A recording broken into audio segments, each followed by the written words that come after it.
Comentarios sobre las distintas concepciones de la psicología como ciencia. Es evidente que la psicología ha surgido como una ciencia independiente, en cierto sentido, y también con una metodología científica sobre 1879, con los primeros laboratorios de psicología experimental.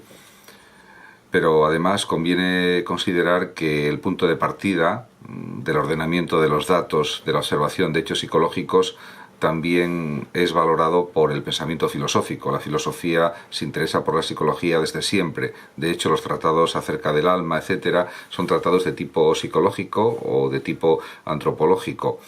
Se puede afirmar que la psicología se separó, en cierto sentido, de la filosofía a finales del siglo XIX para convertirse en una ciencia que usa métodos rigurosos para intentar conocer lo más profundamente posible las conductas, los comportamientos, etc. Uno de los grandes investigadores y psicólogos que se ha dedicado a estudiar sobre estas cuestiones psicológicas es Pinillos. Para Pinillos, la nueva psicología positiva debe gran parte de lo que es a las especulaciones y teorías filosóficas de numerosos pensadores antiguos, y no podía ser de otro modo, ya que durante gran cantidad de siglos, durante numerosos siglos, prácticamente desde el siglo V, VI antes de Cristo, cuando surgió la filosofía, hasta el siglo XIX, la psicología formaba parte intrínseca de la filosofía.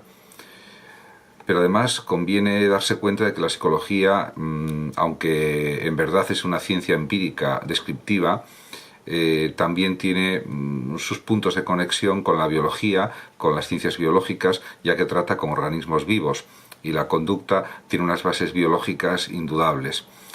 En este sentido, la psicología es el arte de actuar sobre los hombres, o mejor sobre los seres vivos, y el arte de comprenderlos.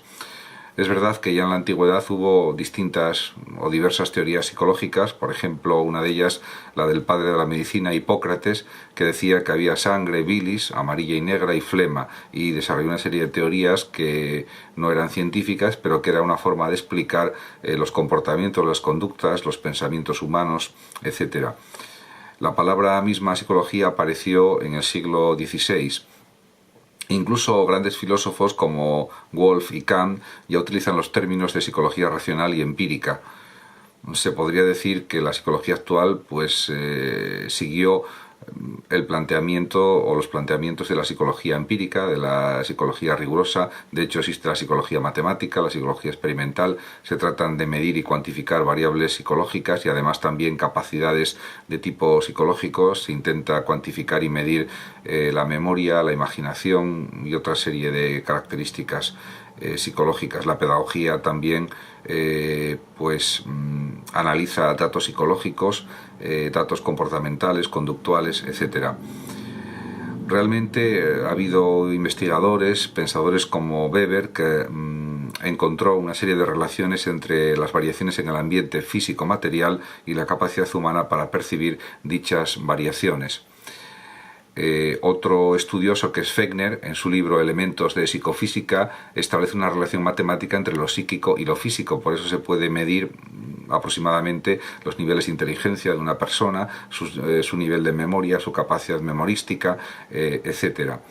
De hecho, como comentaba anteriormente, los primeros laboratorios de psicología experimental surgieron con Wundt, que dio lugar a su formación en Leipzig en 1879. Ahí se pueden datar los primeros laboratorios de psicología experimental. Aparte de esto, también es conveniente poner de manifiesto que en psicología se puede utilizar sobre todo el cálculo de probabilidades, ya que el control de las variables solamente suele ser aproximativo. Porque claro, la psicología es una ciencia humana, una ciencia social, y a la vez es una ciencia con mucha vinculación con lo biológico, con lo médico, y entonces no es una ciencia matematizable como por ejemplo podría ser la física o las ciencias exactas. No es algo absolutamente matematizable y por tanto sus planteamientos son aproximativos, sus resultados también son aproximativos, etc. Por otra parte, conviene tener presente que los fenómenos biológicos son la base de los psicológicos. Esto ya en el siglo XX se puso muy de manifiesto gracias a las investigaciones biológicas diríamos también de la propia neurociencia, de la neurobiología, y diríamos que está claro que la neurofisiología, por ejemplo, y la psicofisiología están en conexión con la psicología. Por otra parte, en psicología médica también es importante el estudio diríamos, de las situaciones de las personas que están siendo tratadas a nivel psicológico. Por ejemplo, la utilización del método histórico es permanente en psicología médica por parte de psicólogos y psiquiatras. Como ya se sabe, la diferencia entre un psicólogo y un psiquiatra es que un psiquiatra es médico y un psicólogo no lo es, y además que un psiquiatra puede recetar fármacos y el psicólogo no, porque lógicamente el psiquiatra es médico. Por otra parte, las estructuras lingüísticas es evidente que reflejan las psicológicas, y eso lo saben todos los psicólogos, también lo saben los expertos en conducta, psiquiatras, médicos, los neurocientíficos también, por supuesto, etc. Y es evidente que el estudio del lenguaje da muchos datos sobre la psicología de una persona. Por eso la psicología también ha utilizado métodos para investigar en las formas del lenguaje de los sujetos, de las personas. De todas maneras, también es cierto que conviene pensar que la psicología también ha sido objeto de estudio por parte de la filosofía, más concretamente con la filosofía de la psicología, y esto conviene tenerlo muy presente. Pero realmente la psicología ha desarrollado numerosas teorías, algunas parecen mejores o más profundas, más explicativas, otras parece que no son científicas o que al menos es discutible que tengan una validez científica rigurosa, como por ejemplo el caso de las teorías de Freud, ¿no? Aunque es verdad que Freud desarrolló algunas ideas que pueden ser válidas, pero diríamos que el método psicoanalítico en principio ha sido muy cuestionado ya en el siglo XX y sobre todo en el siglo XXI, aunque sigue siendo utilizado pues en algunas situaciones o casos. Por ejemplo, Freud destierra la idea de la consciencia como facultad innata e inflexible. Por supuesto, lo subconsciente o lo inconsciente es un elemento fundamental en cualquier investigación psicológica, estudio psicológico, etc. Y que lo inconsciente puede influir de forma muy considerable en la conducta de las personas, pues es algo que la propia psicología científica puede aceptar. Ha habido otros grandes investigadores y psicólogos, como por ejemplo McDougall, que considera que cierta mejora en la efectividad de la conducta pues es algo posible cuando se repite en situaciones semejantes. Sería la plasmación de una buena técnica de aprendizaje, ¿no? Repetición, y a base de la repetición mejora de las conductas prácticas.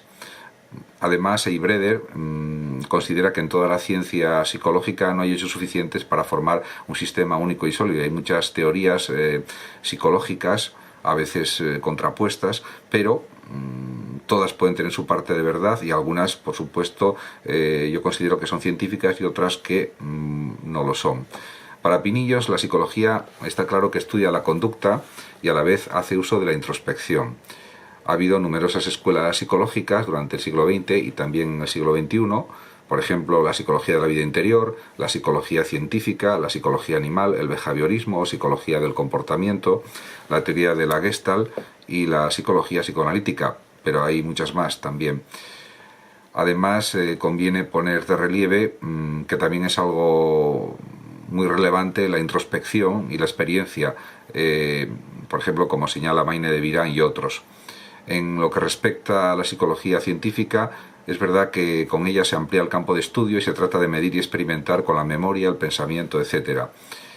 En cuanto a la psicología científica, por ejemplo, ha habido grandes investigadores como Helmholtz, que analizó y estudió la conducción nerviosa de las sensaciones.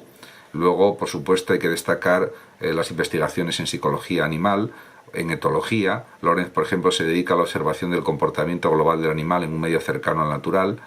Por otra parte, el behaviorismo emplea como método esencial la observación de los estímulos y del comportamiento, procurando enlazar uno y otro con leyes.